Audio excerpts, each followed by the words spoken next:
Muy bien, muy buenas noches. A ver si esta noche podemos entender algunos conceptos y esos conceptos traducirlo en la práctica, en el manejo de todo lo que concierne los pastizales.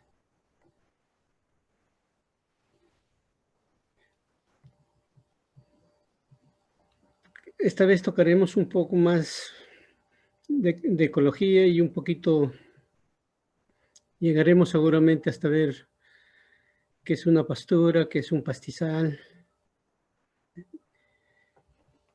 para en otra oportunidad ya ver cómo utilizar esa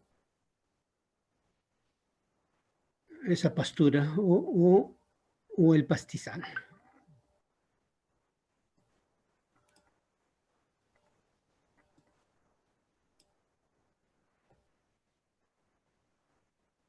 Conceptos básicos de ecología. Aquí en la imagen vemos organismo viviente, o sea, bióticos.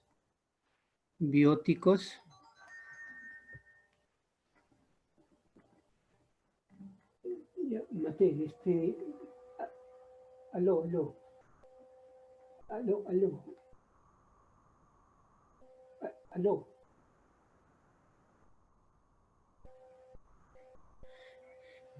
Ya, ahorita va a entrar Ventura va a entrar ahorita. Ya, espérenle, por favor. Ya, estoy en un evento, por favor.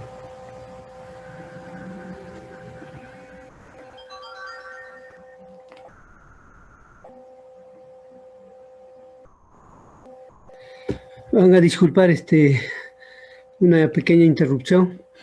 Ya, entonces, ¿qué es lo que queremos ver aquí?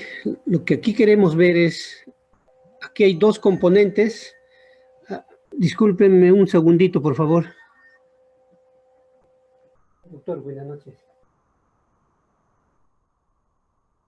A ver.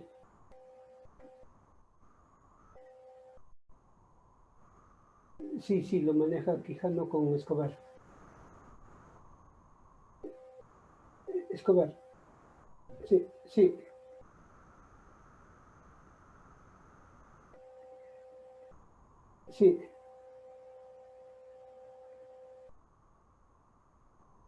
Sí, laboratorio, ¿no?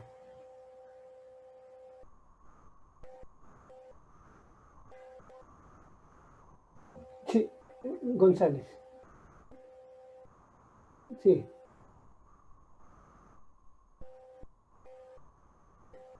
Arunes.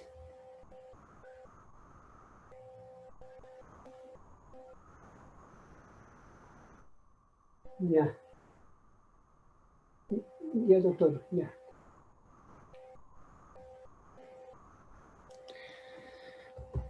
Muchas gracias por esta interrupción. Muy bien, entonces, ¿qué es la ecología? La ecología no es otra cosa que es parte de la biología. Y como parte de la biología es una ciencia que se ocupa de las interacciones entre los organismos y su ambiente. Esos organismos son los seres vivientes, como los animales, las plantas y los organismos. Y ellos están representados por los bióticos, o sea, dentro del concepto bióticos. ¿Interacción con quién? Bióticos con abióticos. Aquí están los abióticos, los elementos abióticos. Abióticos, o sea, sin vida, ¿no? Sin vida. Entonces, ecología, interacción de seres vivos con su hábitat. Seres vivos con su hábitat.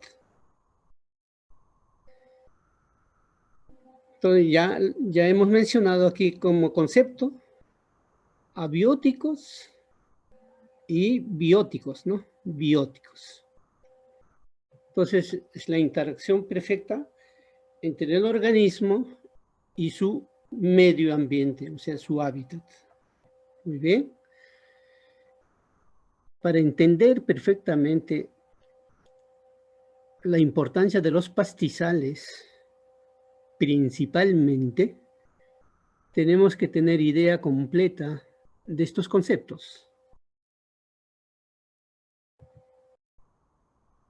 Muy bien. Dentro del ambiente, ¿no?, se encuentran estos dos componentes. Abióticos, todos los fenómenos físicos y químicos. Como físicos, presión atmosférica tendrá que seguramente interrelacionarse con la parte biótica, o sea, con las plantas, ¿no? Dependiendo en qué nivel ecológico nos encontramos. La lluvia, o sea, la precipitación. Si hablamos de pastizales, los pastizales es lluvia dependiente. ¿Por qué? Porque principalmente en el Perú no, nadie tiene la costumbre de regar los pastos naturales. O sea, pastos naturales sinónimo de pastizales. También en lo físico está el aire, el suelo, etc. Y el componente químico de la parte abiótica, o sea, del factor abiótico, las rocas, minerales, salinidad del agua, principalmente aguas del océano, o sea, el mar.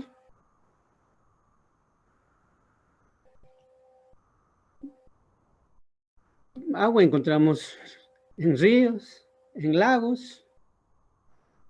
Mira, ¿de dónde proviene? De las lluvias, ¿no?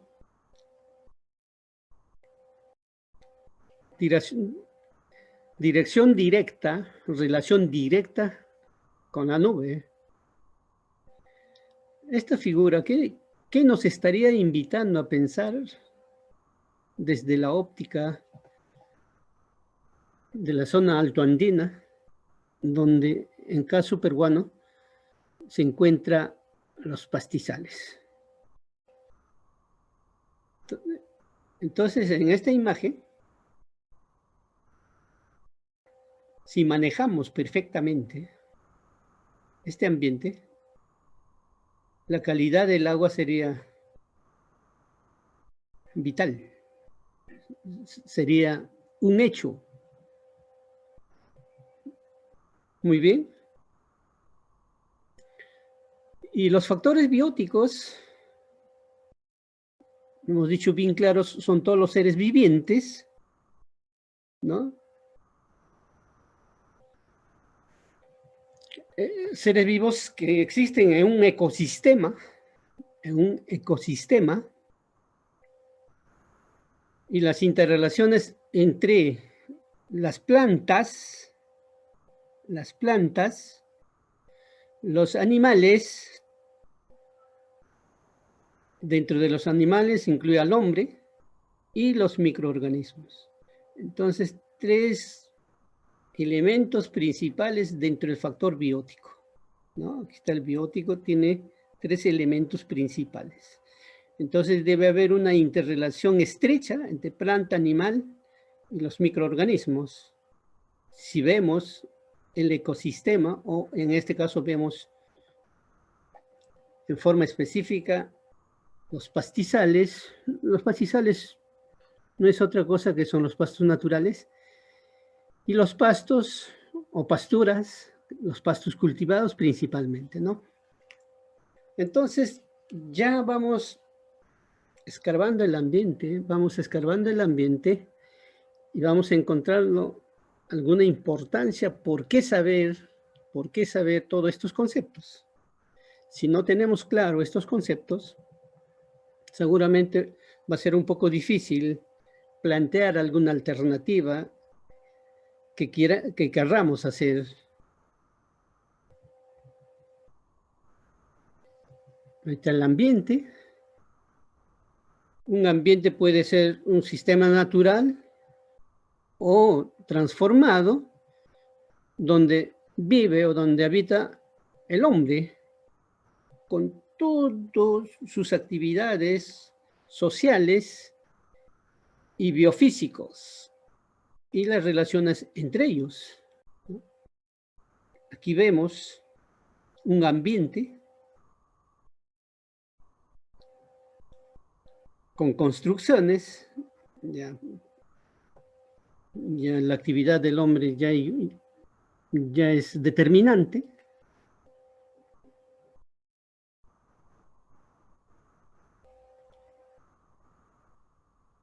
Ambiente natural, por ejemplo, un río, y aquí es este ambiente donde están las plantas, pero ya con intervención del hombre, porque aquí hay un puente. Y si hay este puente, ya es una construcción, entonces ya estaríamos hablando en este caso un ambiente naturalizado, ¿no? Ya no es puro natural. Igual aquí, ya un ambiente ya manejado, ya viene la intervención del hombre, y este ambiente, un ambiente ideal, ¿no? Aquí este es un ambiente totalmente ideal, donde hay una interrelación perfecta entre el factor abiótico y el factor biótico.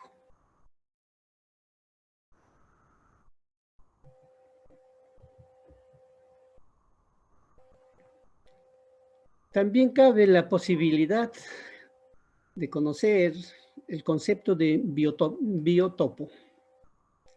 El biotopo, miren, es un área ambiental uniforme, ¿no?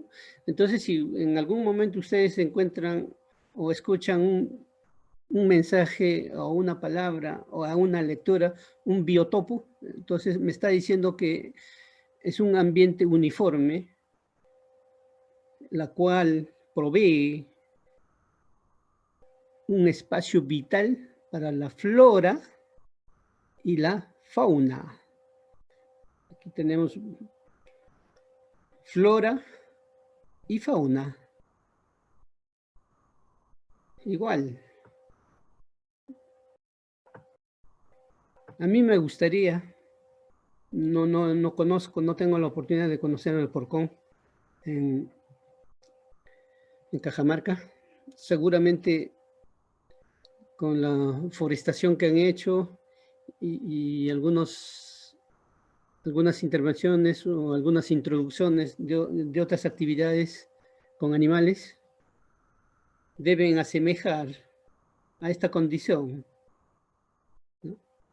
Entonces, un lugar, un ambiente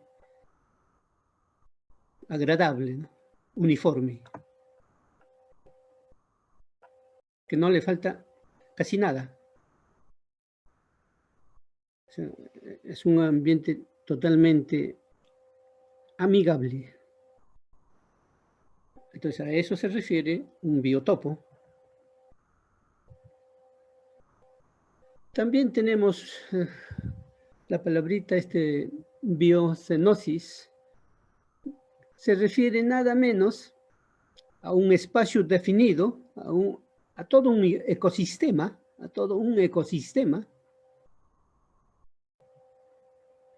con biotopo, dicen, con biotopo, o sea, todo un ecosistema uniforme. Pero la diferencia en que en ese biotopo, no todos estos factores, principalmente los bióticos, sufren cambios. O sea, hay una fase exploradora, una fase de maduración, y el clima que es su máxima expresión, su máximo desarrollo, ¿no? Su máximo desarrollo. Entonces, tenemos dos casos. A mí me gustaría tener un pastizal, o sea, un ambiente de pastos naturales con estos dos conceptos de biotopo, biocenosis. Si estos dos conceptos estarían bien impregnadas en la persona, en el hombre, seguramente el ambiente estaría con total manejo, con total cuidado. Entonces, estos conceptos nos hacen reflexionar que la vida, años atrás, miles de años atrás, mantenían estas condiciones. Había un equilibrio. A medida que el hombre se ha ido civilizando, a medida que el hombre ha ido ganando más espacio, ha ido generando tecnologías, en vez de mantener su ambiente, el medio ambiente, la ecología, el ecosistema, con esos dos conceptos básicos, el biotopo, biocenosis, está próximo a destruir su ambiente.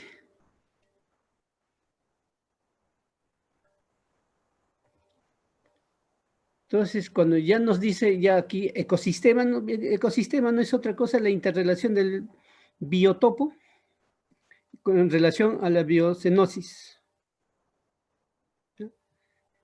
Ese es todo un ecosistema perfecto. Una relación, pero una relación perfecta. O sea, una interrelación que sí verdaderamente sucede.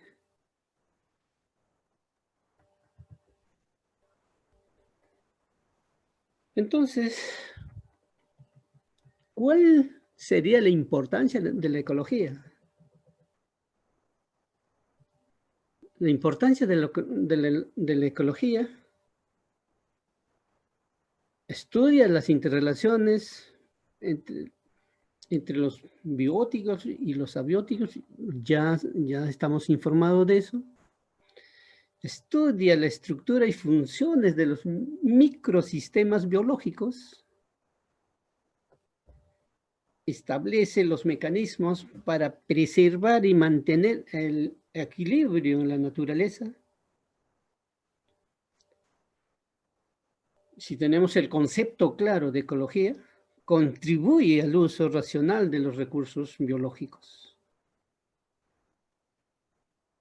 Eso sería el concepto verdadero de la ecología y darle la importancia a esos conceptos en estos dos campos del biotopo y biocenosis. Entonces, ahí estaríamos en un perfecto equilibrio.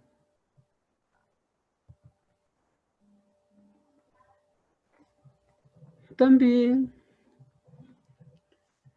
los niveles de organización ya se tienen bien identificados, se conocen perfectamente cuáles son sus funciones. El primer nivel, el ser, o sea, los seres vivos y los seres inertes. Viene el individuo, o sea, un ser vivo cualquiera, de cualquiera de las especies. El concepto de niveles de organización de especie, individuos del mismo genoma. Entonces, un poco aquí estoy poniendo ya para un poco que entiendan en plantas, porque seguramente un poco difícil para mí poner estos conceptos netamente en plantas, pero con animales me puedo ayudar. Entonces, especie de plantas debe ser tan sinónimo, tan igual, o sea, idéntico, que en la especie animal, deben tener el mismo genoma, o sea, el mismo gen. Genoma, eso sí ya seguramente todos conocemos, se refiere al gen que está dentro del ADN, ¿no? Población. Estos términos posiblemente van a ser mucho más válidos para jóvenes que están cursando institutos o la universidad cuando van a realizar trabajos de investigación. Entonces ya tengan conceptos claros cuando van a decir qué es una especie, qué es un genoma, qué es una población, porque esta palabra población se utiliza mucho en la estadística. Dentro de esa población, estadísticamente, se trabaja con muestras, pero yo tengo que saber a qué se refiere población. Dentro de una población de individuos de la misma especie. Aquí también, ¿no? Si tengo aves, entonces es una población de aves. Si tengo camélidos, es una población de camélidos. Hábitat se refiere como tal, como ser, a través de los años, ha podido adaptarse. Entonces estamos hablando de seres vivos que posiblemente tengan 100, 200, 300, 400, 500 o 1000 años o más de existencia. Ellos sí ya, los que ya pasaron más de 100 años, sí ya tienen una adaptación.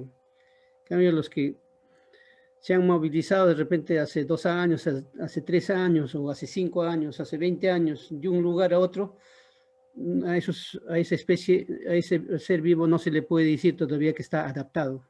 ¿Está en proceso de aclimatación? Sí, pero como especie adaptado, no.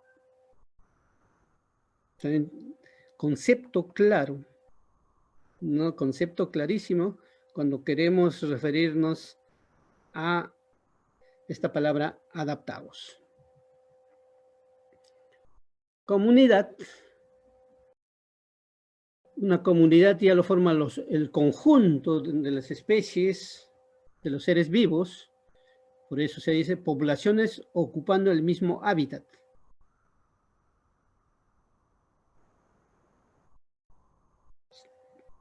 Este de comunidad lo puedo llevar rapidito a un ejemplo, a 3.800, 4.200, 4.500 sobre el nivel del mar. Ya del punto de vista ya en términos de utilización de praderas, ya, el hombre en esos niveles no cría solamente, estoy en un curso.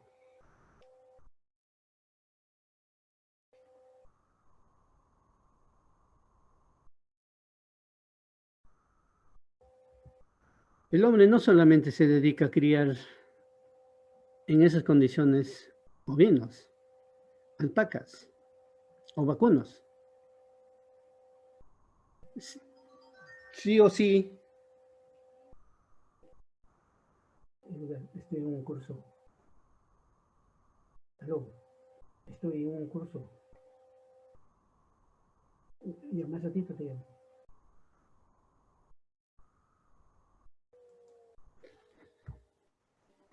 Entonces,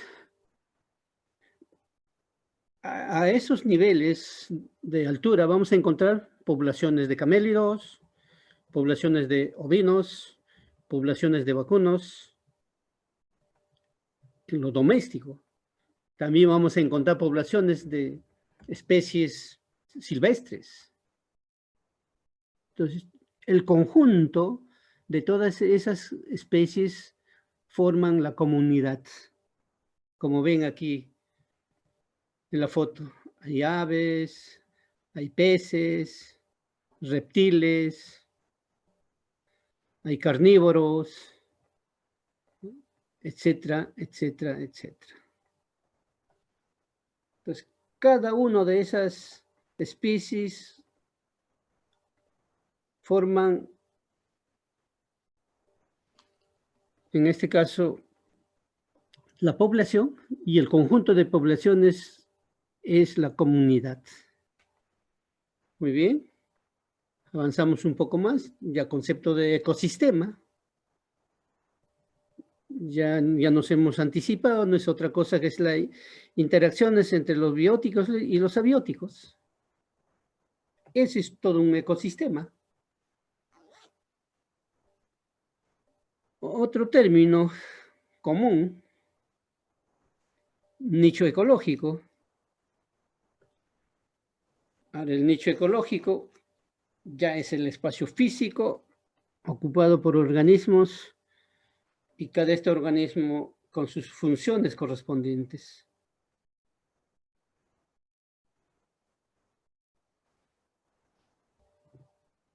Entonces, estos niveles de organización es útil conocer para poder entender perfectamente cuando ya estos conceptos lo vamos a llevar a la parte práctica. Por ejemplo, ¿por qué y cómo saco en una hectárea de pastizal solamente puede estar 3 ovinos o una alpaca o 0.5 vacunos, etcétera, etcétera? Entonces, eso ya es utilización. Pero para ello tengo que tener todos estos conceptos.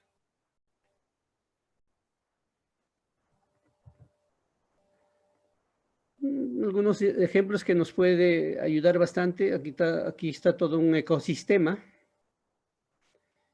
Y cuando hablamos de individuo, es obvio, es uno. Población, comunidad, diferentes especies, poblaciones de diferentes especies, y ahí está el ecosistema, ¿no? Bióticos y abióticos. Aquí faltaría el sol, ¿no? Para que complete como abiótico.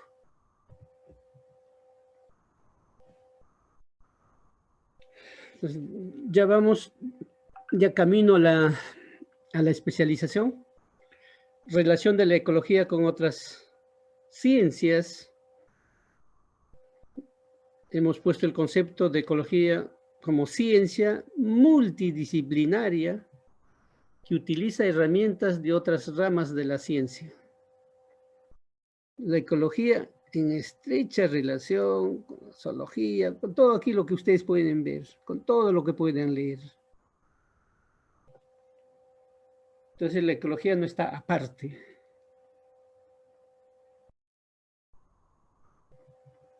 Y aquí ustedes ya no van a encontrar ecología con biología, no veo biología. ¿Por qué? Porque la ecología está dentro de la biología, ¿no? Eso hemos dicho al inicio.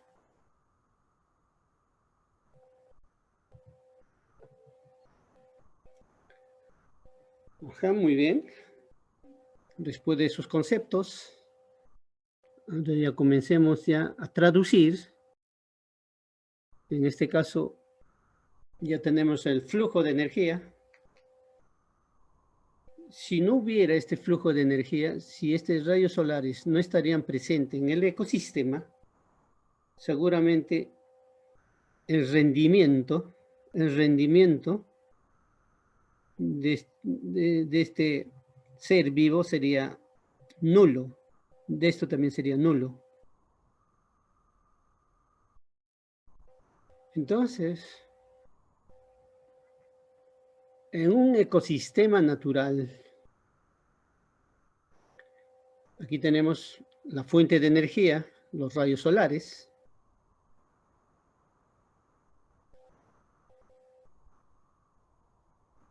Los rayos solares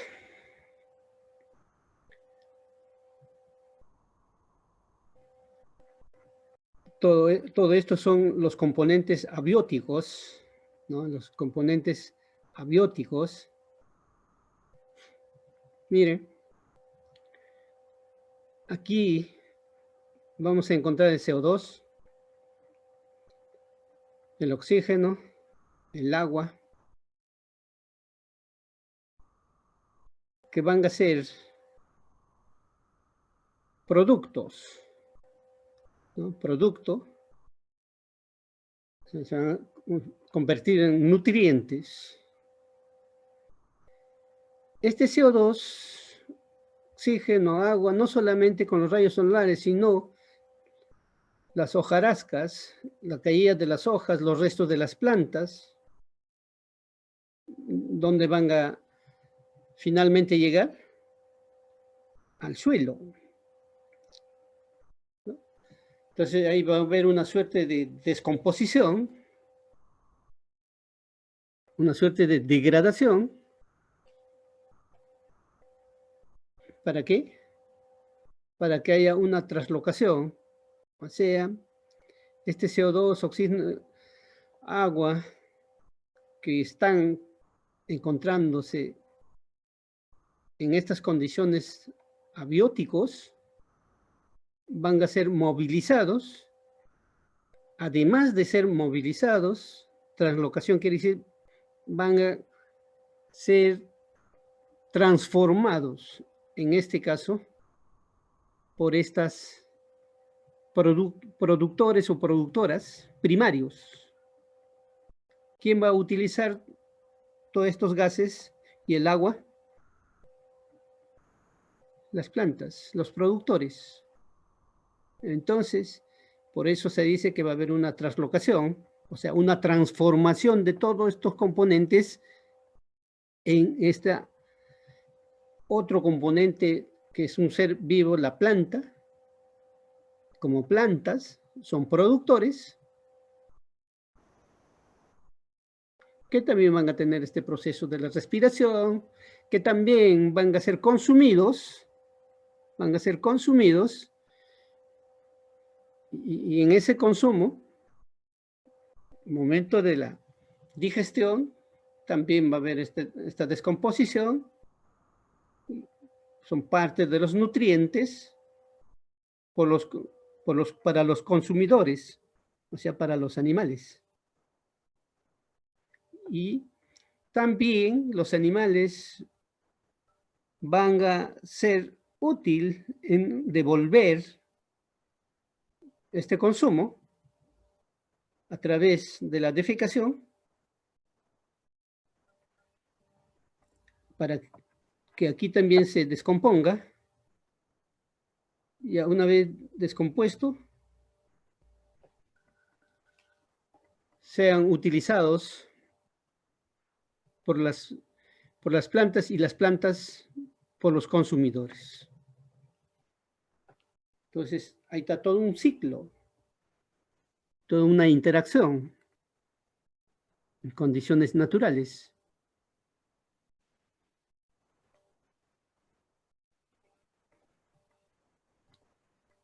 Los productores primarios. Entonces, ¿cómo estará el pastizal? ¿Cómo estará el pastizal en la zona altoandina? En este caso hablamos caso de nuestro país, caso Perú. ¿Estarán así vigorosas? Las zonas altas, 2.800, 3.200, 3.500, 3.800, 4.000, 4.200, 4.500, 4.800, estarán llenos así con plantas vigorosas, con plantas arbóreas. ¿Quiénes son los responsables de capturar el carbono?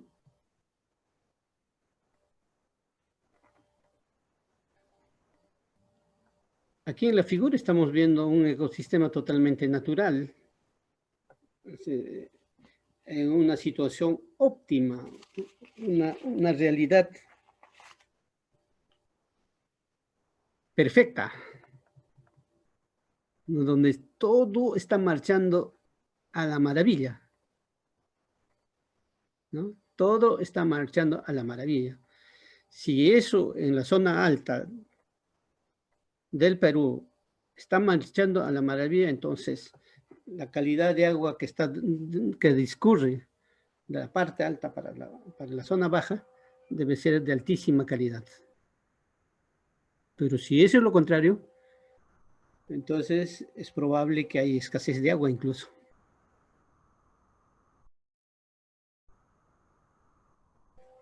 Entonces es una imagen que nos pone a reflexionar, ¿no? Y ir viendo cómo si vamos perdiendo nuestros ecosistemas, se están dañando, entonces, ¿qué es lo que debe hacer el hombre? ¿Cuál es su rol? ¿Cuál es su tarea?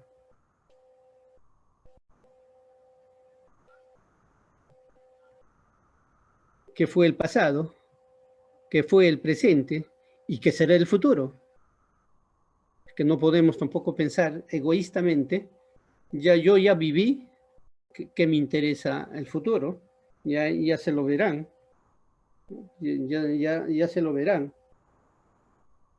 Tampoco esa posición egoísta podemos manejar.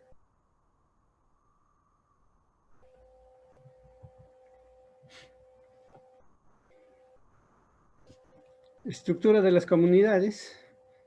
Seguramente ya muchos aquí ya es cosa muy general. Por eso, porque es muy general, está totalmente depredada nuestros pastizales. A poco ya de desertificarse en muchos lugares. Entonces, para recuperar el rol del ecosistema que tiene que jugar en un ambiente saludable, tenemos que manejar todos estos conceptos. Tenemos que conocer todos estos conceptos. Autótrofos, las plantas, lo que hace poquito hemos explicado. ¿Quiénes son los autótrofos? Organismos capaces de tomar la energía solar y esta convertirla o transformarla en energía de enlace químico. Entonces aquí a detalles nos dice el dióxido de carbono, por ejemplo, a través de la hojita, lo captura. Los rayos solares también. Pero aquí yo me quisiera hacer una pregunta. Bueno, también hay tréboles, perdón, leguminosas naturales, y las leguminosas tienen una función muy importante de capturar el nitrógeno atmosférico.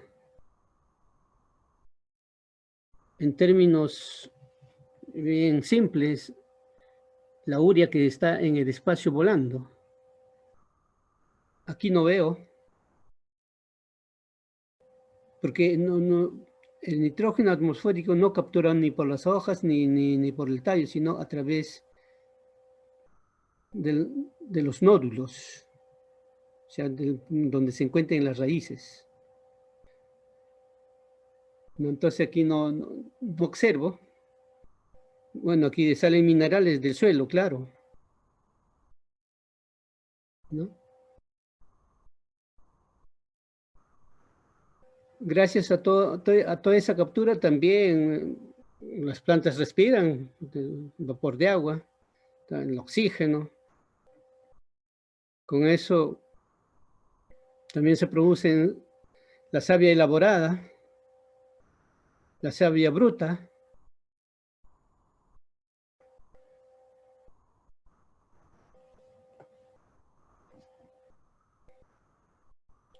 Entonces, aquí lo que nos interesa es de que la energía, o sea, los rayos solares, son transformados gracias a las plantas, por eso dicen captura de carbono, lo convierten en energía química.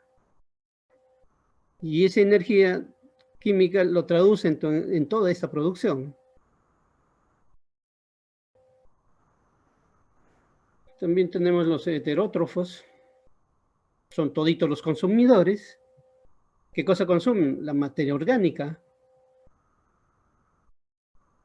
Tenemos de la forma directa, o sea, los herbívoros, o indirectamente los carnívoros.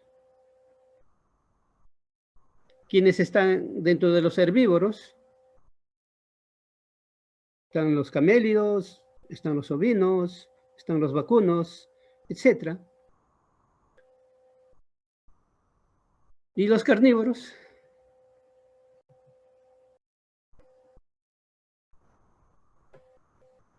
En el caso natural, silvestre, las aves, ¿no? Felinos. También es importante conocer el tema de descomponedores. Son microorganismos que se encuentran en el suelo a nivel de bacterias y hongos que lo convierte la materia orgánica en materia inorgánica o mineral. Entonces, esto de las bacterias y los hongos, si desaparecieran del suelo, seguro desaparece la vida. No habría forma de cómo aprovechar.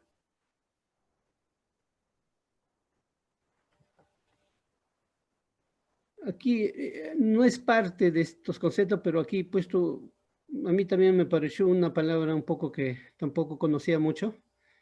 Antropósfera se refiere a la integración de la biosfera con todas las construcciones y modificaciones, o sea, a todas las actividades del hombre, ¿no? Porque actividades antrópicas quiere decir a todas las actividades del hombre, o sea, todas las modificaciones, las construcciones, donde interviene ya la mano del hombre. Entonces, esto de los descomponedores es una situación importantísima. Si el suelo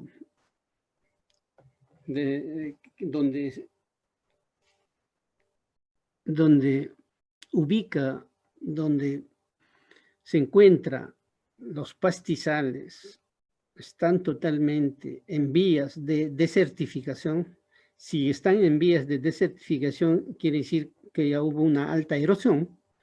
Y si hubo ya una alta erosión, ya ha habido pérdida de una buena capa del suelo, quiere decir que todos los nutrientes, incluido estos microorganismos, bacterias, hongos, han tenido que, ahí ya están desapareciendo. Si eso va sucediendo, quiere decir que ya las plantas que van a estar allí ya como alimento ya van a encontrar muy poco.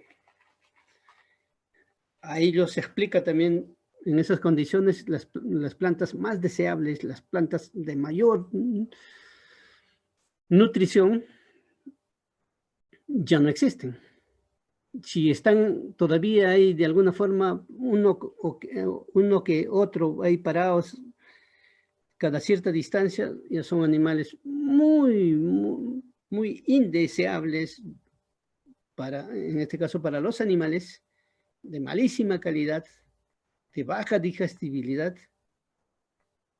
¿Por qué? Porque son los únicos que puedan resistir a esa condición negativa, o sea, a ese suelo donde se ha ido perdiendo materia orgánica, se ha ido perdiendo suelos, y si se ha perdido materia orgánica, si se ha perdido suelo, quiere decir también las bacterias y los hongos se han ido con ellos.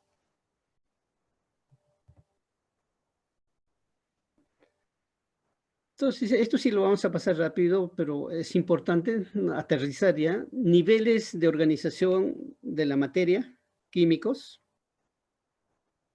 tiene todito lo que pueden leer, biológicos, y aquí lo ecológico que en este caso nos convoca, ya saben que es población, ya saben que es comunidad, ya saben que es ecosistema, también biomasas, biosfera y antroposfera, ¿ve? Ese concepto. Ya todo lo que el hombre ha intervenido en el ambiente. Entonces, haciendo ya un resumen, estructura y funcionamiento de los ecosistemas, tenemos dos factores, abióticos, bióticos. En los abióticos inorgánicos, mucha gente que le gusta utilizar sin hacer un análisis de suelo, le han dicho que la papa o el pasto o la alfalfa o lo que quieren producir necesita urea, necesita fósforo, potasio. Son importantísimos dentro de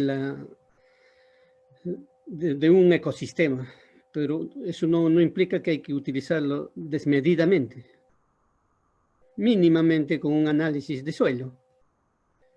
Entonces está en la parte inorgánica, o sea, micronutrientes y macronutrientes. Dentro de los macronutrientes conocemos al NPK, ¿no? Nitrógeno, fósforo y potasio. Y el resto como micronutrientes.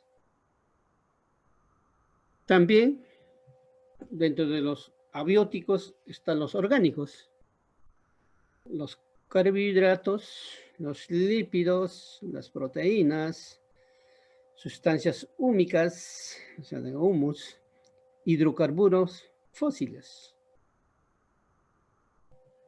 Y en los bióticos, los grandes dos componentes, ¿no? Autótrofos, heterótrofos, incluso aquí hemos puesto los descomponedores, ¿no es cierto? Los descomponedores, que es totalmente importante conocer, considerar, porque gracias a ellos, si no hay esos descomponedores, ni el macronutriente ni el micronutriente que estarías echando en el suelo serían hidrolizados, serían aprovechados.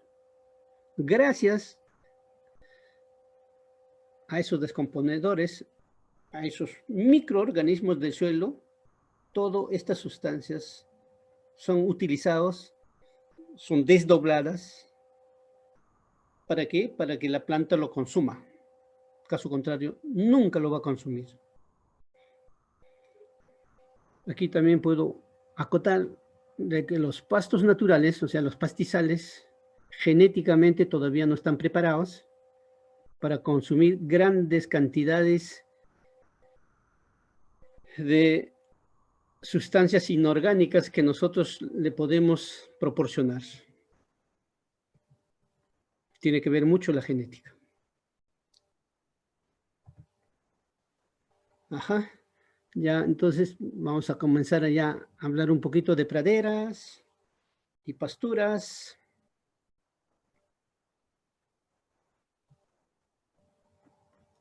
En este caso, que en la parte izquierda, nos encontramos en una situación de un pastizal.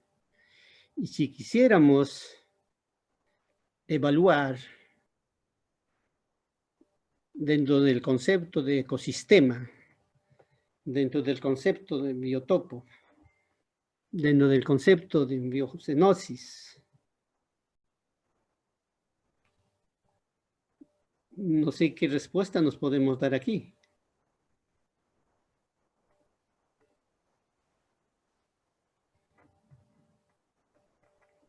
Es muy probable, porque en pastizales hay 5 tipos, de acuerdo a la salud de las plantas, del suelo, hay 5 tipos. Excelente, buena, regular, pobre y muy pobre. Entonces, para mí este es muy pobre.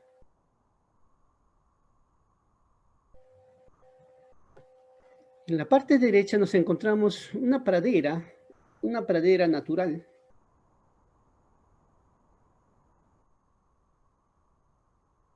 El concepto de praderas no engloba necesariamente solamente a pastizales. Pradera engloba tanto a las especies naturales como a las exóticas, o sea, a las naturalizadas.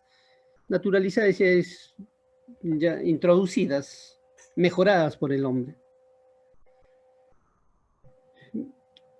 A los 3.500, 3.800, 4.200, 4.500 quisiera encontrar en el Perú una pradera así.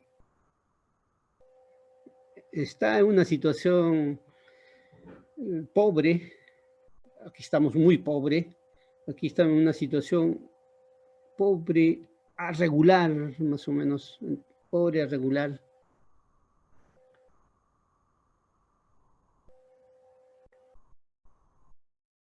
En todos los lugares que he podido visitar, este es el comportamiento que se encuentra, ¿sí? Sin presencia de árboles.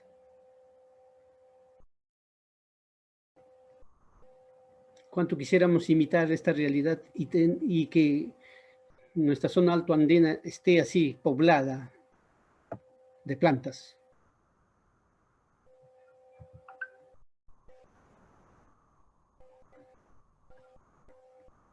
Especie nativa. Cuando hablamos de especie nativa estamos tratando también de pastizales, ¿no? De pastizales. Entonces, como concepto, especie nativa se encuentra, dice, distribuida en estado natural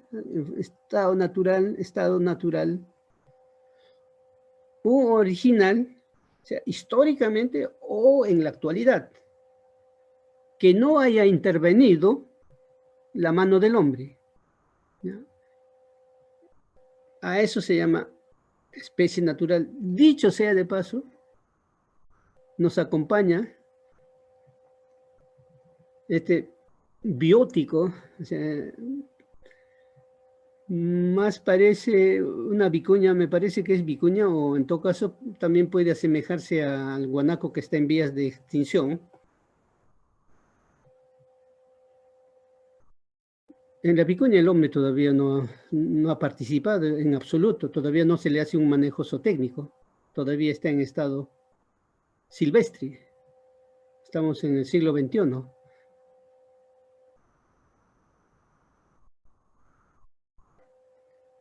Esta es una especie nativa que debe estar de regular a buena, ¿ya? De regular a buena. Esta clasificación de estas cinco clasificaciones también tiene mucha relación, muchísima relación con la especie animal a la cual vas a relacionar. Para una especie puede ser excelente, pero ese mismo lugar, para esa especie excelente, para otra especie diferente a la que estás ahí calificando, de repente es buena, o de repente es regular. Entonces, estas clasificaciones también va a estar dependiendo de la especie animal a la cual lo estás dirigiendo. Como especie nativa, tiene especie que forma parte de las comunidades bióticas naturales, ¿no? En lo posible, bióticas naturales.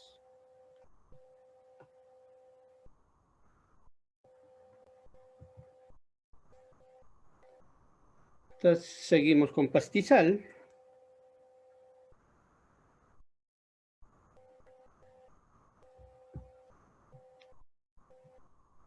Aquí estaríamos en una condición ya del tipo de pastizales, tipo pajonal. Aquí está mucho más claro el tipo pajonal, esta parte.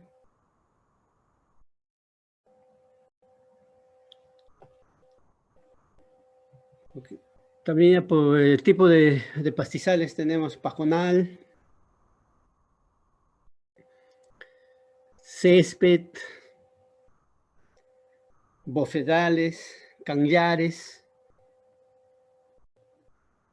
En este caso estaríamos en un tipo de pastilla pajonal, tipo pajonal.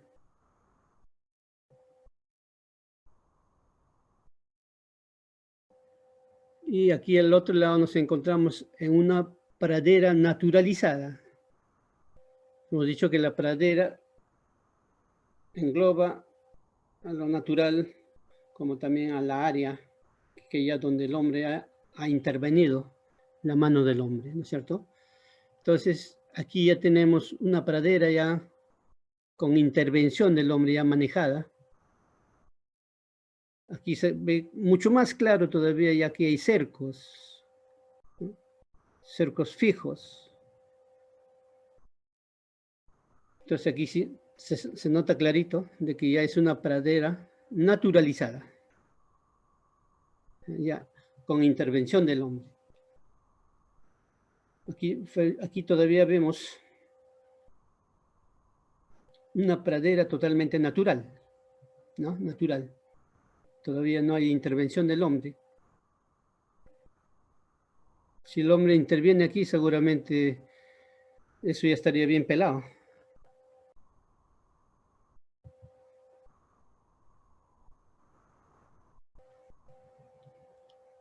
Algunos reportes que nos puedan servir y valer, ¿no? Pastizales en el mundo. Miren, el 40% de la superficie terrestre está ocupada por los pastizales.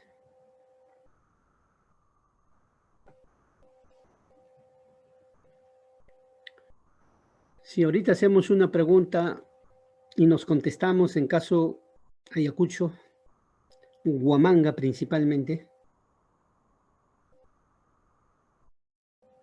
seguramente que muchos van a decir, no, pues, Huamanga, su actividad principal es la agricultura.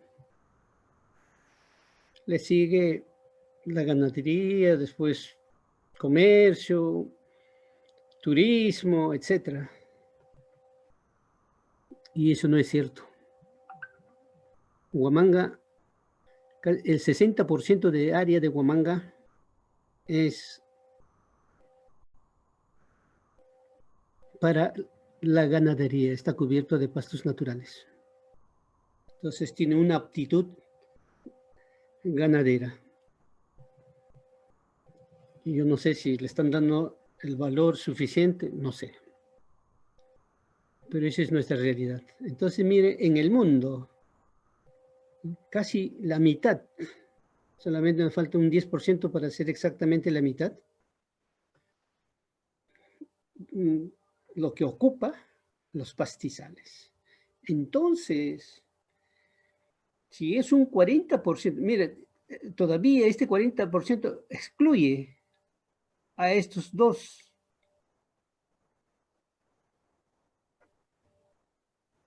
Tomando, de repente, si se considera estos dos, de repente, no de repente, sino seguramente esto crece, ¿no? Entonces, este 40% como tal, estamos viendo aquí, miren, estos pastizales, es fuente ¿de quién? Para la producción ganadera. Caso Perú, el 99%, casi el 100% de los camélidos está en la sierra, y la sierra está copada principalmente por pastos naturales, o sea, pastizales.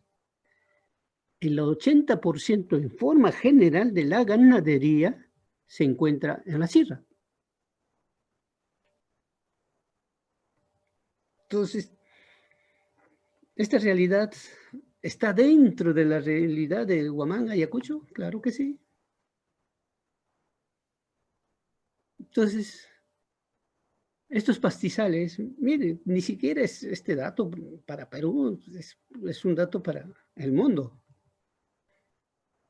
Sirve para la mantención de la biodiversidad. Es una fuente de almacenamiento de carbono, o sea, captura de carbono.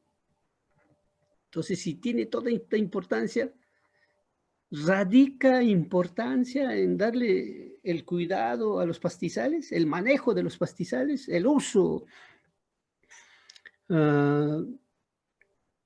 sostenido de los pastizales? Claro que sí, perfectamente sí. También es una fuente para la mantención de los paisajes. También sirve como desarrollo turístico y otro como objetivo de recreación.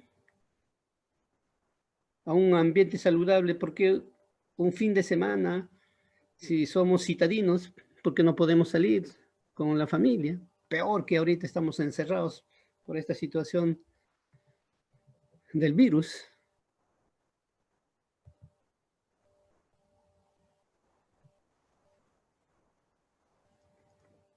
%40 de área que ocupa en el mundo los pastizales no es poca cosa.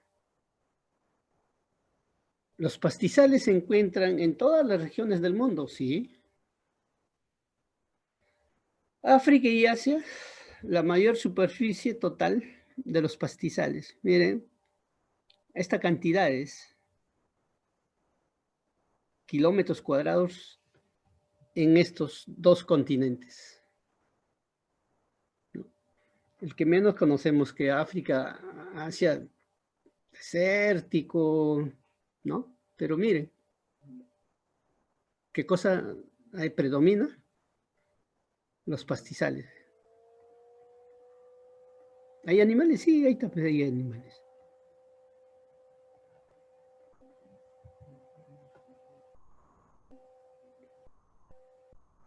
También los datos nos dicen que 5 países con mayor superficie de pastizales, mira, Australia, esta es una realidad de Australia.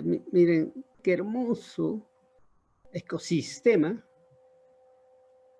qué hermoso ambiente, árboles, árboles, árboles, árboles. Si esto nosotros, este retrato, esta foto lo llevaríamos a la zona alta y comenzaríamos a tener estos ambientes, seguramente las cosas cambiarían bastante. Rusia, China, Estados Unidos, Canadá, con razón estos países son potencias en ganadería. Son potencias en ganadería. ¿Por qué? Porque manejan perfectamente sus pastizales. ¿Por qué? Porque manejan perfectamente sus pastos cultivados. Ahora entiendo por qué Australia es uno de los países que produce la leche más barata en el mundo. Australia es uno de los países que produce la leche más barata del mundo. ¿Por qué? Porque sus animales los crían al pastoreo, netamente al pastoreo. No vayan a creer que tienen vacas de 5 litros. Su promedio establo, ni siquiera producción, sino su promedio establo, promedio de ellos está en 28 a 30 litros.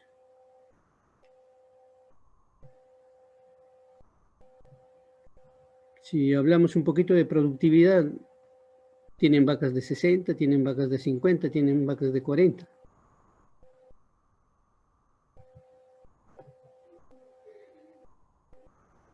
Muy bien. ¿Qué es una especie naturalizada? Ya estamos paso. Ya dejar un poco ya los pastos naturales. Entonces ya seguramente viene el concepto de pasto. Para este caso de la imagen, es una especie exótica, introducida en un área que permite el establecimiento de poblaciones autosuficientes en vida libre. Entonces, esto es pastos cultivados.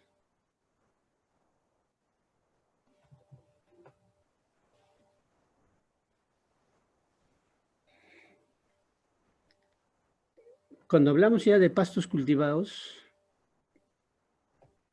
tenemos que ser conscientes, totalmente conscientes, responsables. Si voy a establecer una especie de pasto exótico, una semilla de un pasto exótico, tengo que contar con agua. Si no cuento con agua, no puedo hablar del establecimiento de esta especie exótica. Concepto de pasto es la parte aérea que conforma el tallo, las hojas y las flores. Ese es pasto. No engloba semilla, porque no habría sentido. Si esto va a semilla, quiere decir que ya todo lo que, los nutrientes que tenía, ahí hay pocas hojas, y hay pocas hojas, ya proteínas y hasta abajo. Hay más energía, incluso ya hay bastante lignina, celulosas, que ya no son utilizados por los animales. Entonces, pasto no es otra cosa, la parte aérea que considera tallo, hoja, flores para el consumo de los animales. No se confundan con forraje. Forraje es otra cosa. Estoy hablando de pastos.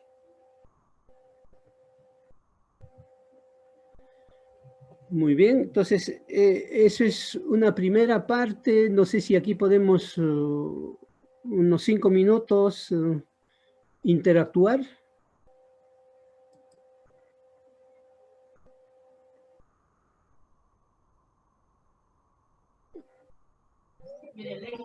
Ok, ingeniero, ¿les activo el micrófono de los participantes para que puedan hacer sus preguntas o a través del chat? Actívalos, actívalos. Sí, Mateo, te escucho.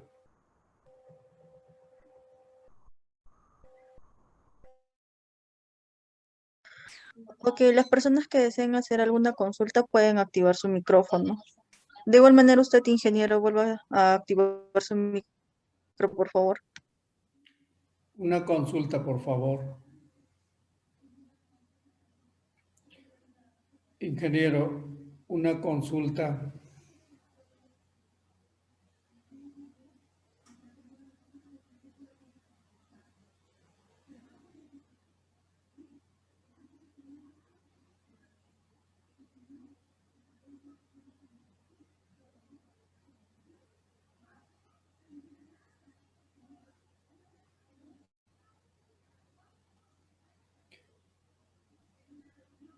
Ingeniero Caballa, por favor, una pregunta.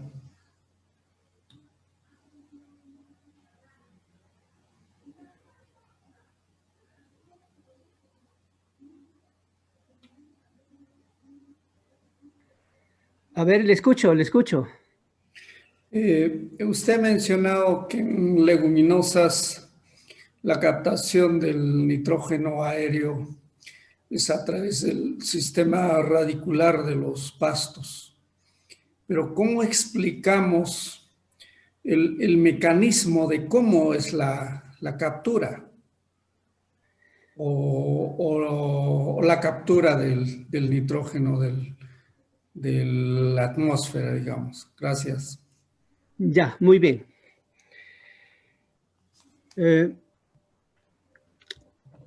En el sentido figurado, que el nitrógeno está volando en el espacio, ¿no? Tiene que descender en el suelo. ¿Gracias a quién? La intervención principalmente del agua. Podría ser factor lluvia o podría ser factor riego. Entonces, en esas condiciones, está presente allí ese elemento nitrógeno atmosférico y es capturado por los nódulos, o sea, por las bacterias que se encuentran en la raíz. Y ahí lo mineraliza, y al mineralizar, incorpora al suelo. Por eso se dice que mejora la fertilidad del suelo, y al poner a disposición al suelo, el que le está acompañando, una gramínea le está acompañando por ahí, entonces esa gramínea captura ese nitrógeno.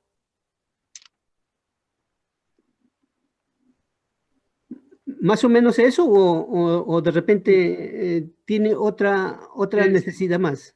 Gracias, ingeniero. Otra pregunta.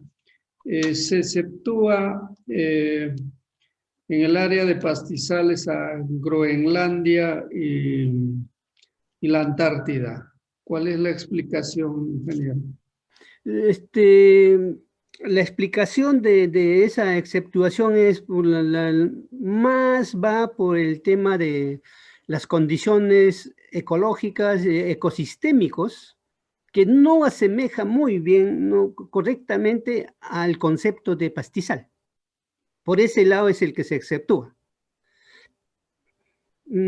A ver. Gracias, ingeniero.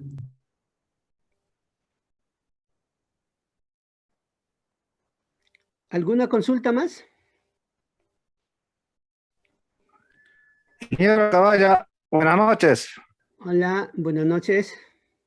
Una preguntita. A ver, hijo, a ver. Tenemos pastizales en zonas trópicos, también tenemos en la sierra, en el invierno. ¿Cómo resisten esas plantas al invierno?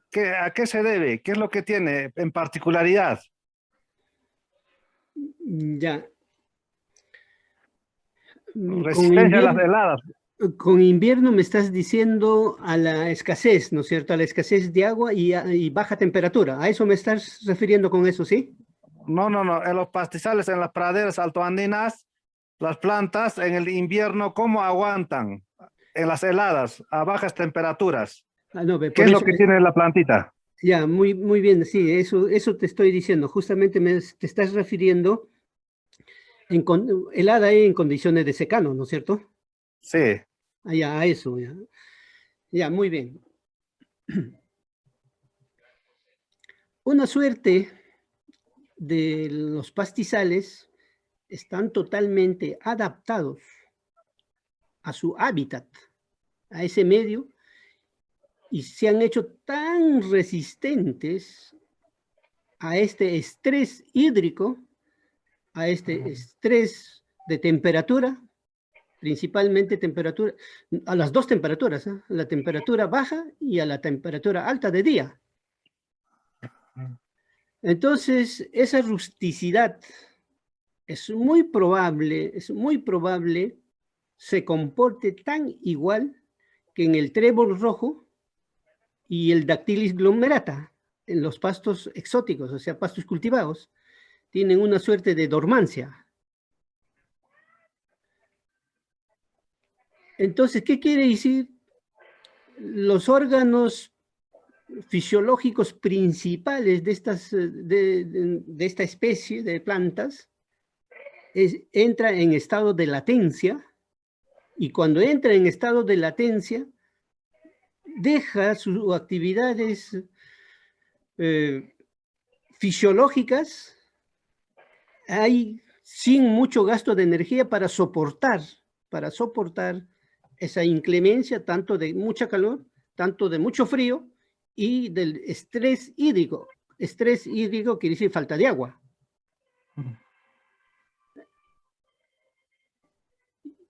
O sea, la suerte de hibernación. Entonces, tienen esa capacidad de hibernar por esa rusticidad que han adquirido esas plantas. Eso posiblemente sea la respuesta, no sé si eso en algo le ayuda. Sí, mucho, ingeniero, muchas gracias.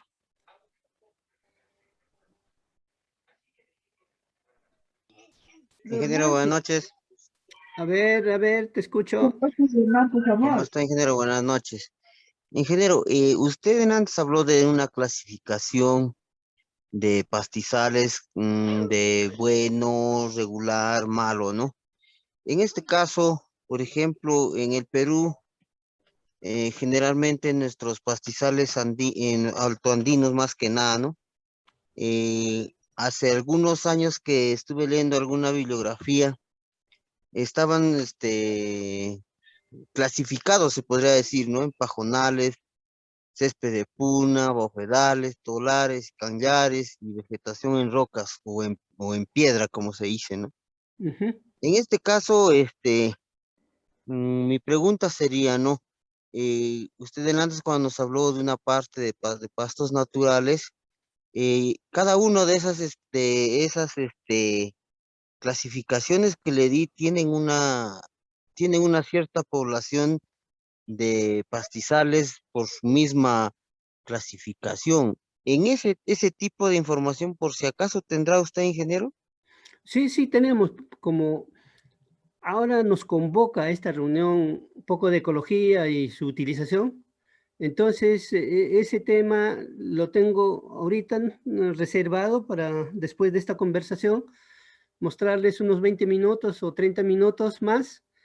Y en la próxima, donde ya se va a tratar netamente de utilización, entonces Ah, ya, ya, ya. en ese tema de utilización ya lo vamos a tocar a detalle. Ah, ya, excelente, ingeniero. Por eso que solamente lo he pasado así rápido, mencioné, relacioné a estos conceptos que nos va a ayudar en cierto modo a entender mejor, ¿no? Ah, Entonces ya ya. teniendo estos conceptos, ya seguramente lo vamos a entender mejor a nuestros pastos naturales. Ok, ingeniero, muchas gracias.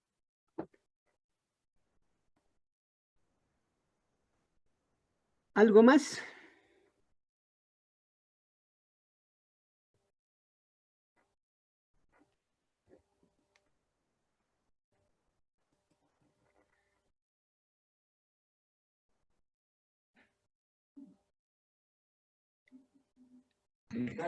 Bueno, al parecer esas son todas las dudas existentes por parte de los participantes, ingeniero. ¿Puede Ya. continuar? Entonces, voy a compartir la otra diapositiva que tengo para unos 20 minutos más, ¿ya? Y con eso estaríamos terminando y también con una participación de, así, de unos minutos y ya después sí, ya, para la próxima reunión. Ok, ingeniero, está habilitado. Voy a desactivar el micrófono a los participantes para que su exposición sea fluida y Ya, muy bien, finalizando estas diapositivas, volvemos a activar. ya, muy bien, claro. Ok, ingeniero Raúl, reactiva su micrófono, por favor.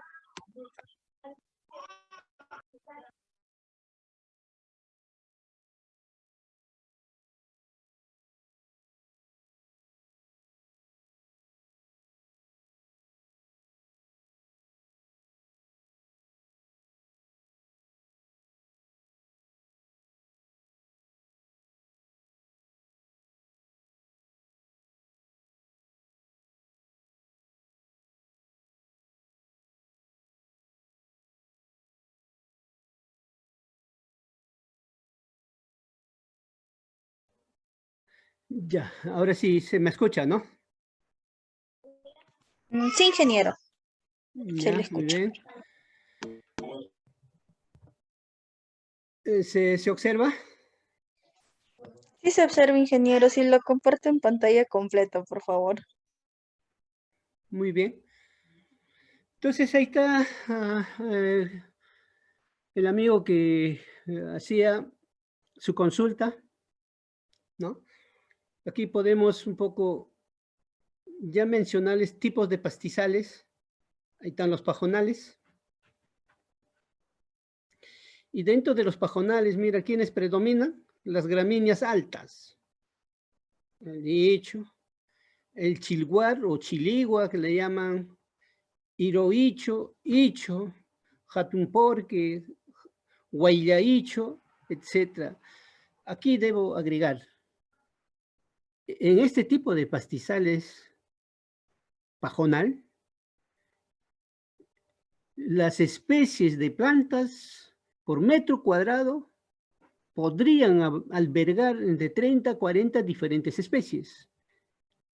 En lugares donde es altamente virgen, donde no ha intervenido casi la mano del hombre, o sea, no hubo casi pastoreo, incluso puede haber una comunidad, o sea, una poblaciones hasta de 60, 40, 60 tipos.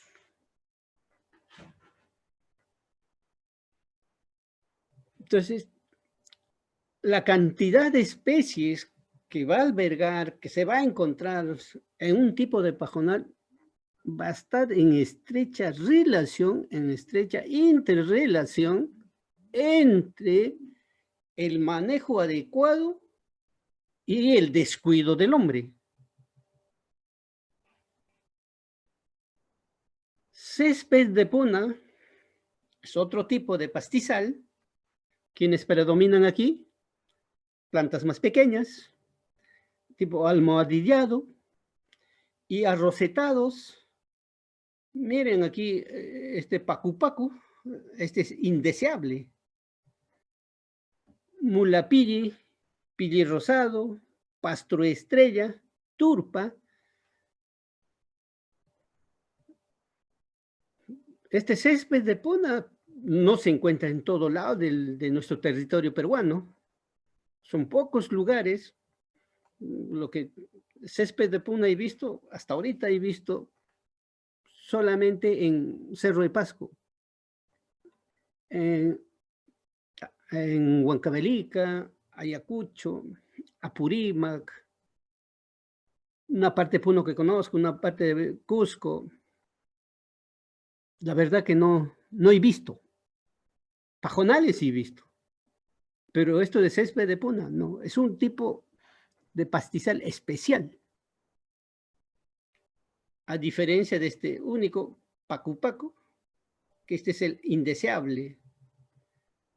Y la presencia de pacu implica pobreza de terreno. ¿Y cuando se genera pobreza de terreno? Cuando hay un sobreuso. Y ese sobreuso se traduce en sobrepastoreo. Tenemos también el tipo bofedales, praderas con vegetales de ambientes húmedos, permanente o temporal. Son las fuentes de forrajes en sequía principalmente. ¿Qué cosas predominan ahí? Las pseudogramíneas, cuncuna, también las hierbas, como libro, sillo. Este sillo, por ejemplo, es caramelo, manjar para los ovinos. Pilli, puna, aquí este pasto estrella, volviendo a césped de puna, es bueno de repente mencionar, este pasto estrella, por ejemplo, es un manjar de las alpacas.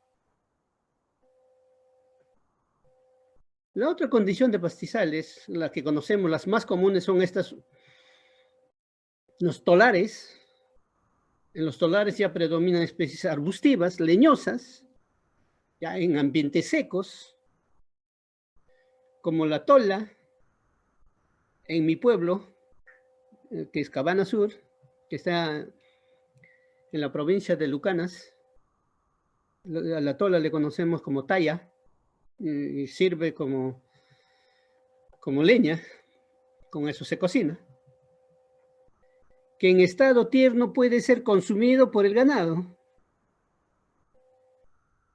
Asociadas a ellas podemos encontrar especies como chilcatola, pasto estrella, pesque y también gramíneas como chilguar o ichu.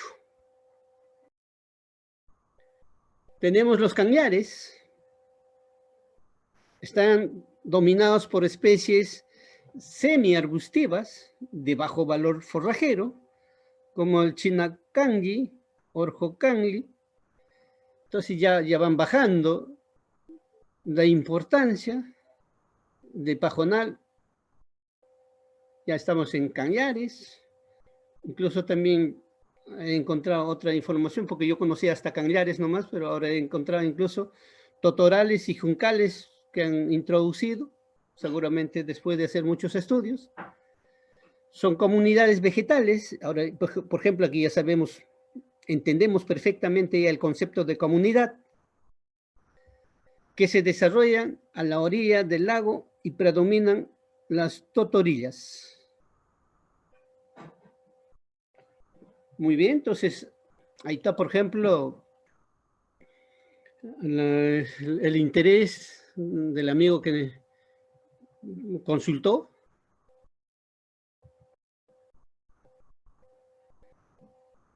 También les traigo a colación las principales especies forrajeras nativas,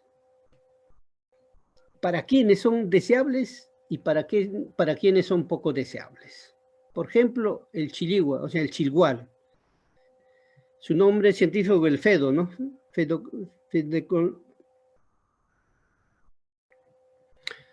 Muy bien. Entonces, la festuca, aquí dice fedo, Festuca dolichophylla, ese es su nombre científico. Entonces, iniciales siempre se conoce como fedo. Son plantas perennes. Mira, donde se desarrollan desde 3.800 hasta 4.500 sobre el nivel del mar. Muy resistentes a sequías, a heladas y granizadas. Son pastos deseables para las llamas y para los vacunos, pero poco deseables, miren, para ovinos y alpacas. Entonces, podemos tener un lugar, ¿no? Un sitio, a un ambiente, una pradera, a una cancha de pastoreo lleno de chirigua. Puede estar hermosísimo ese campo. Bienvenido para la llama, para el vacuno, pero no para el ovino y para la alpaca. Es un pasto que no lo utiliza muy bien, por eso que se dice que es poco deseable para estas especies. El layu, Gombena melliniana, su nombre científico. También son plantas perennes, también están en esas mismas alturas que el chilguar. Muy palatable, miren, para la alpaca, el ovino, y poco deseable para las llamas. Entonces aquí seguramente ya se están poniendo a pensar por qué, a qué se debe, por qué el uno es deseable para el otro.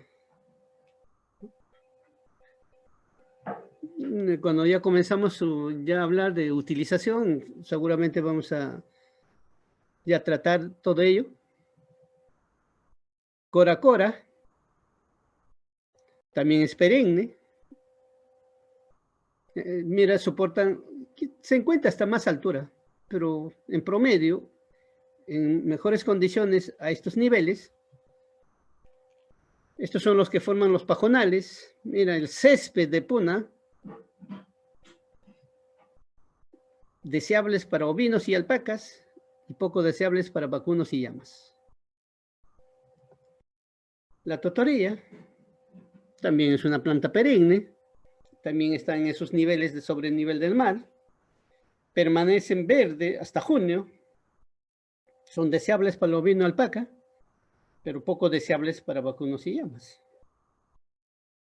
El silloncillo, planta perenne, rastrera, también están en esos niveles sobre el nivel del mar, altamente deseable para alpacas y ovinos y poco deseable para llamas. Cuncuna, también perenne, niveles sobre nivel similares, especie típica de bófedales, deseable para alpacas y ovinos y poco deseable para llamas y vacunos. Entonces, toda esta información, ¿por qué las alpacas paran en los bofedales? ¿Por qué? Porque está esta plantita que le gusta bastante. también al ovino, pero más están las alpacas.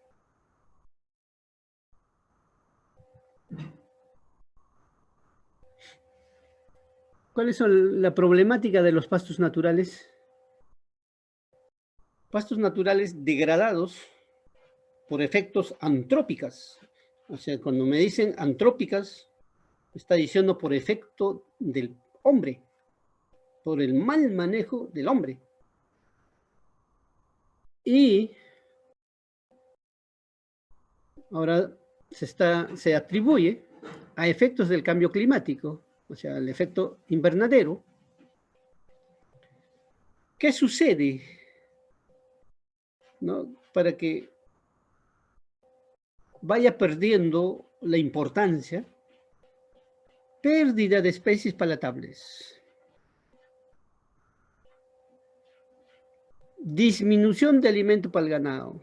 Obviamente, si va perdiendo las plantas que le gusta más y que es más importante para los animales, entonces ya va a ser menor la cantidad de alimento que vamos a encontrar.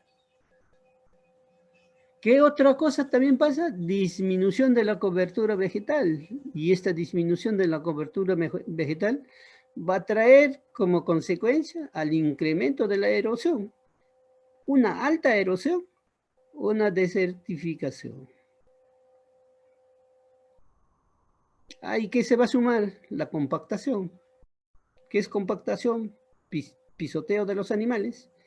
Cuando se pisotea, los poros por donde ingresa el agua y otras sustancias, se va taponeando, se va volviendo duro, y esto como efecto se va reduciendo la biomasa, o sea, menor producción de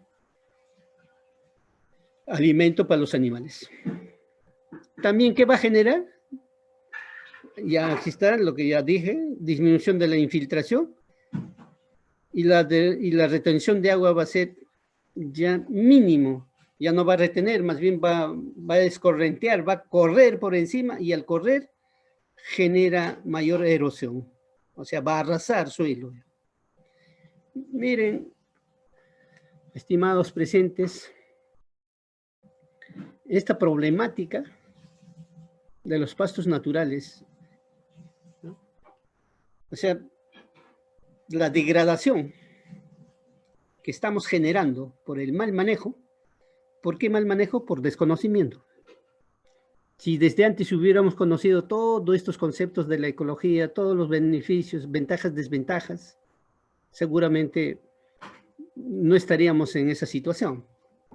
Estaríamos manejando con mayor conciencia.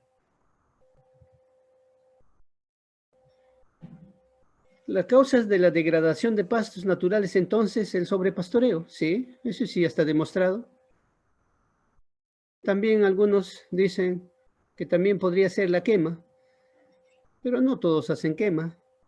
Y además, la quema bien planificada no hace daño, salvo que estas quemas fortuitas, o los llamados incendios provocados o no provocados, pero son incendios, pueden ser parte de la degradación de los pastos naturales. El sobrepastoreo, sí, definitivamente en caso Perú,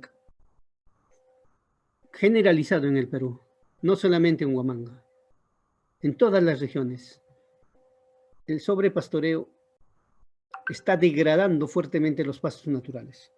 Tengo la información, una tesis de maestría, no sé, reciente, del 2018,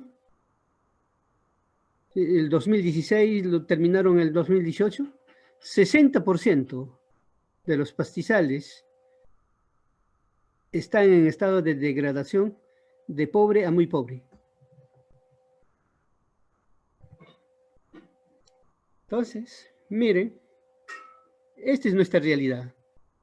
Este es el suelo, este es el ecosistema Aquí habrá biotopo, biocenosis. ¿Será un ecosistema perfecto? Esto está en estado de degradación franco. Aquí no hay quema, por ejemplo, para echarle la culpa a quema. Pero sí hay sobrepastoreo, miren.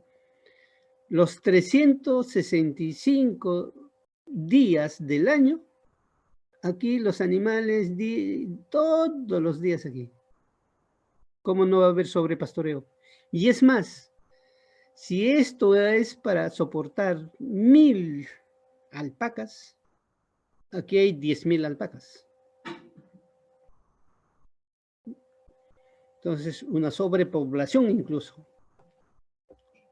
¿Cómo no va a degradarse?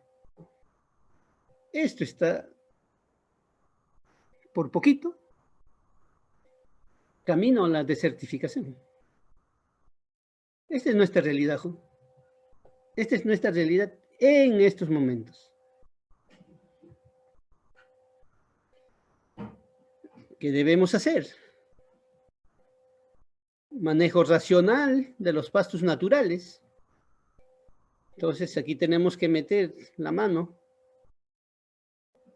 al arte, que es el arte, en la experiencia vivida del hombre. Esa experiencia vivida del hombre a través de los años, combinar con los conocimientos generados por la ciencia, juntamos la ciencia y el arte, o sea, aquí el conocimiento empírico, aquí en el arte está el conocimiento empírico. Cuando en algún momento a mí me decían, eres empírico, yo me molestaba. Pero ahora sé perfectamente qué es empírico. Empírico es una persona de alta experiencia.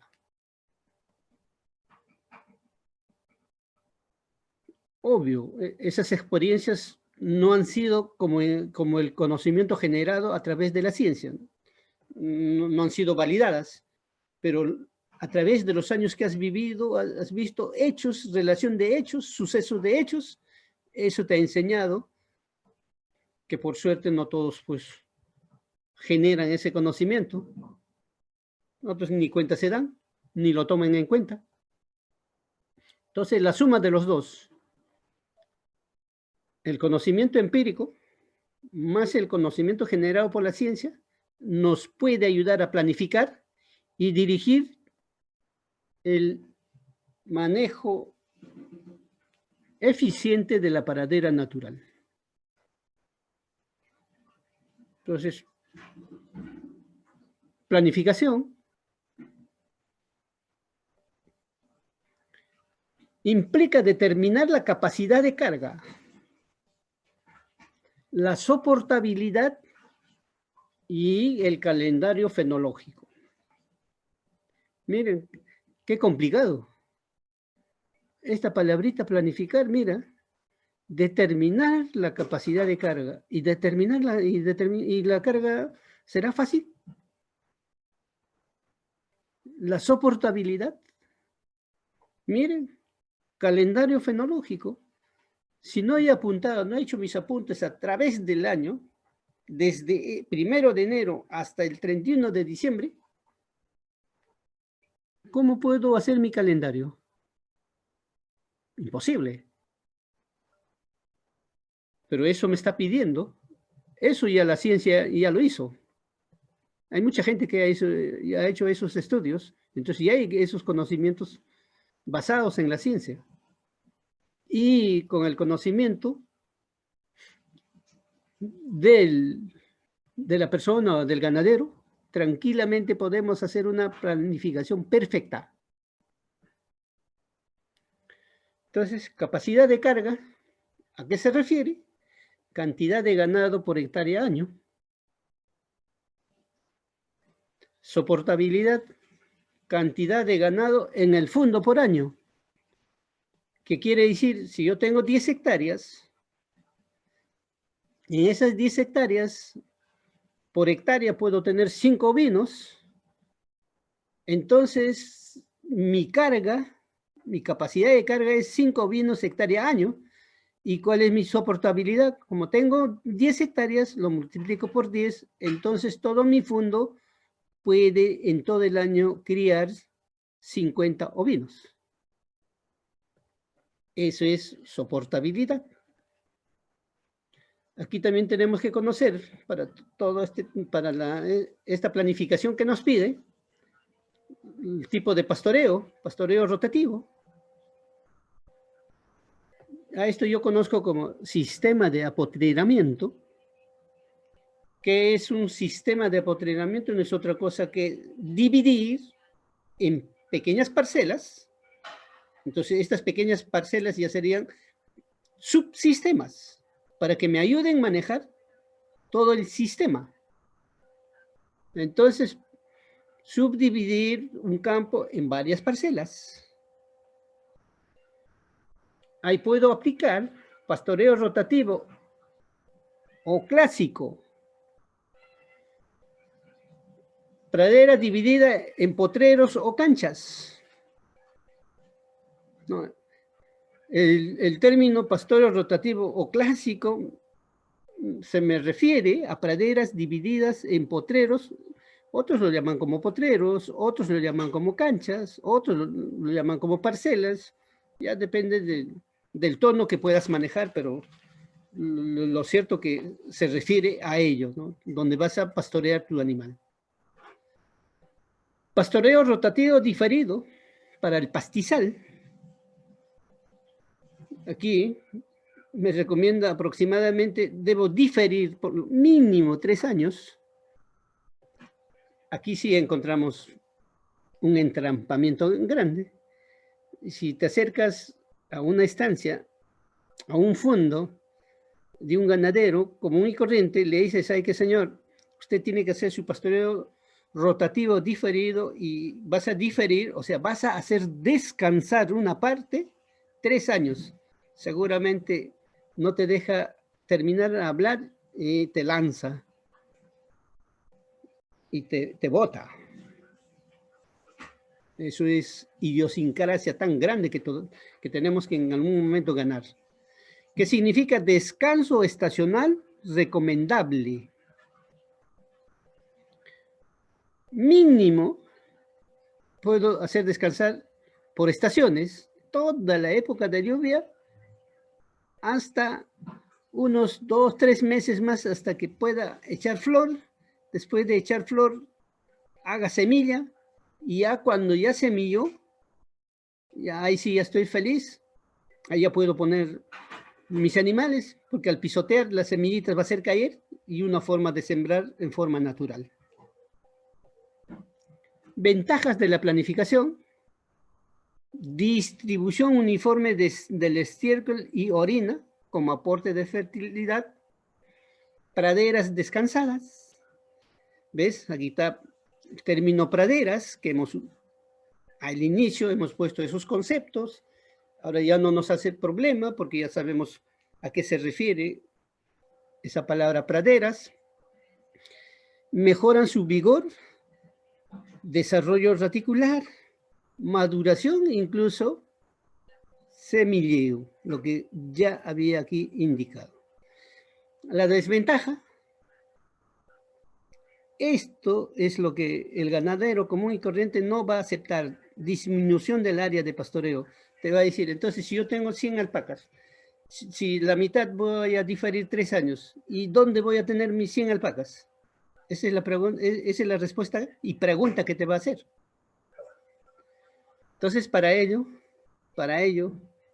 necesitamos de alguna forma participación de Estado para que las financieras comiencen a soltar créditos a este tipo de actividad, o sea, mayor inversión en trabajos y costos para delimitación de potreros. Si tiene dificultad, inmediatamente debe haber una suerte de apalancamiento por las instituciones públicas y apoyar, o sea, políticas claras y contundentes. Bueno, abonamiento ya Suelos de alta montaña son deficientes en nutrientes. ¿Qué le falta a los pastizales? Mira, le falta nitrógeno, le falta fósforo, le falta potasio, le falta calcio, le falta azufre. Para subsanar toda esta deficiencia, por lo menos para solucionar en parte, se recomienda usar estiércol fermentado de camélidos a razón de 3 a 5 toneladas por hectárea después de un pastoreo corto e intenso. Por lo menos esto se debe hacer una vez al año. ¿Pero quién hace eso? ¿Cuál de nuestros ganaderos hace ello? Ninguno.